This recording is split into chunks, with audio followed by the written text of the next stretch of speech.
Kapag dumating ang mga pagsubok sa buhay, madalas nating tanungin ang ating sarili, bakit ako? Pero ang totoo, hindi ito tungkol sa bakit ako kundi tungkol sa para saan ako. Ang Panginoon ay may dahilan kung bakit nangyayari ito sa iyo.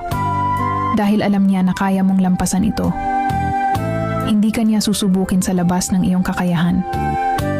Ang mga pagsubok na ito ay mga pagkakataon upang patunayan ang iyong lakas, tibay, at pananampalataya.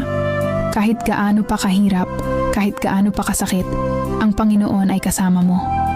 Siya ang iyong sandigan, ang iyong kanlungan, at ang iyong tagapagligtas. Huwag kang sumuko dahil ang iyong pagtitiis at pagtitiwala ay may magandang patutunguhan. Ang mga pagsubok na ito ay mga hakbang patungo sa iyong pag-angat, patungo sa iyong tagumpay. Kaya't magpatuloy ka dahil ang Panginoon ay may mas magandang plano para sa iyo. Ang iyong kwento ay hindi pa tapos at ang pinakamagandang bahagi ay darating pa. God bless.